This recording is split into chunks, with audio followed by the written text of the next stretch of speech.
നമസ്കാരം. മോഷ്ടാവാകാൻ വേണ്ടി 2-3 ലക്ഷം രൂപ ചിലവാക്കുന്നവരെ കണ്ടിട്ടുണ്ടോ? എന്നാൽ കേട്ടോളൂ, നമ്മുടെ രാജ്യത്ത് മികച്ച മോഷ്ടാവാകാൻ ലക്ഷങ്ങളുടെ കോഴ്സുകൾ വരെ നിലവിലുണ്ട്. മറ്റെവിടെയുമല്ല, മധ്യപ്രദേശിലാണ് സംഭവം. മധ്യപ്രദേശിലെ കാഡിയ, ഗുൽഗേഡി, ഹൽഗേഡി എന്നീ 3 ഗ്രാമങ്ങൾ ക്രിമിനൽ പ്രവർത്തനങ്ങളുടെ കേന്ദ്രമായി മാറിയിരിക്കുകയാണ്. മികച്ച മോഷ്ടാവാകാൻ പ്രായപൂർത്തിയാകുന്നതിന് മുൻപേ ഫീസ് നൽകി പരിശീലനം കഴിഞ്ഞാൽ ഫീസിനത്തിൽ മുടക്കിയതിന്റെ ഇരട്ടിയിലേറെ വരുമാനവും എന്നിങ്ങനെയൊക്കെയാണ് ഈ മോഷണ കോഴ്സിന്റെ വിവരങ്ങൾ. അടുത്തിടെ ജയ്പൂരിൽ ഒരു വിവാഹ ചടങ്ങിൽ നടന്ന വൻ മോഷണത്തോടെയാണ് മോഷ്ടാക്കളെ പരിശീലിപ്പിക്കുന്ന ഇത്തരം സ്കൂളുകളെ സംബന്ധിച്ചുള്ള കൂടുതൽ വിവരങ്ങൾ പുറത്തു വന്നത്. മധ്യപ്രദേശിന്റെ തലസ്ഥാന നഗരമായ ഭോപ്പാലിൽ നിന്ന് 117 കിലോമീറ്ററോളം അകലെ രാജ്ഗഡ് ജില്ലയിലാണ് 3 ഗ്രാമങ്ങളും ഉള്ളത്. ചെറുപ്രായത്തിലെ കുട്ടികളെ മോഷണവും പിടിച്ചുപറിയും കൊള്ളയുമെല്ലാം പഠിപ്പിച്ചെടുക്കുന്നതിലൂടെയാണ് ഈ ഗ്രാമങ്ങൾ കുപ്രസിദ്ധി നേടിയത്. നിരവധി ക്രിമിനൽ സംഘങ്ങൾ പ്രവർത്തിക്കുന്ന ഇവിടെ ഓരോ വർഷവും പുതിയ അഡ്മിഷനും നടക്കുന്നുണ്ട്. 12-13 വയസ്സ് പ്രായമുള്ള കുട്ടികളെ മോഷണം,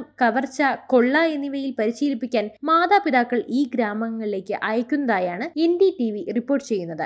ഇതിനായി 2 ലക്ഷം മുതൽ 3 ലക്ഷം രൂപ വരെയാണ് ഫീസ്. ഏകദേശം 1 വർഷത്തെ ഇവിടുത്തെ പരിശീലനത്തിന് ശേഷം സംഘത്തലവൻ കുട്ടിയുടെ മാതാപിതാക്കൾക്ക് 3 ലക്ഷം മുതൽ 5 ലക്ഷം രൂപ വരെ വാർഷിക തുക നൽകുന്നുമുണ്ട്. ഈ ഗ്രാമങ്ങളിൽ നിന്നുള്ള കുറ്റവാളികൾ വളരെ സംഘടിതരും കുറ്റകൃത്യങ്ങൾ ചെയ്യുന്നതിന് മുമ്പ് സൂക്ഷ്മമായ നിരീക്ഷണം നടത്തുന്നവരുമാണ്. കുട്ടികളെ ലേലപ്രക്രിയയിലൂടെ 1 മുതൽ 2 വർഷം വരെ ജോലിക്കെടുക്കുകയും ചെയ്യുന്നു. ഈ കുട്ടികളെ പരിശീലിപ്പിച്ച് ഗണ്യമായ തുക സമ്പാദിച്ചതിനു ശേഷം വിട്ടയക്കുന്നു. ഇതിനു പുറമെ നിലവിൽ ഈ ഗ്രാമങ്ങളിൽ നിന്നുള്ള 2000 പേർക്കെതിരെ ഏകദേശം 8000-ലേറെ ക്രിമിനൽ കേസുകൾ ഉണ്ടെന്നാണ് പോലീസ് നൽകുന്ന വിവരം. പക്ഷേ വിദ്യാഭ്യാസ സൗകര്യങ്ങളുടെ അപര്യാപ്തതയും കുടുംബങ്ങളിലെ ദാരിദ്ര്യവുമെല്ലാം കാരണം പുതിയ തലമുറയും മോഷണ കലയിലേക്ക് ആകർഷകരാകുന്നുവെന്നും പോലീസ് പറയുന്നു. കൂടാതെ ഈ ഗ്രാമങ്ങൾ രാജ്യവ്യാപകമായി പോലീസ് സേനയുടെ ഹോട്ട്സ്പോട്ടുകളായി മാറിയിരിക്കുകയാണ്. ഈ പ്രദേശങ്ങളിൽ നിന്നുള്ള 300-ലധികം കുട്ടികൾ വിവിധ സംസ്ഥാനങ്ങളിലായി വിവാഹ ചടങ്ങുകളിൽ മോഷണം നടത്തിയിട്ടുണ്ട്. ഇവിടെ ക്രിമിനലുകളെ പിടികൂടാൻ പലപ്പോഴും 1-ലധികം സ്റ്റേഷനുകളിൽ നിന്ന്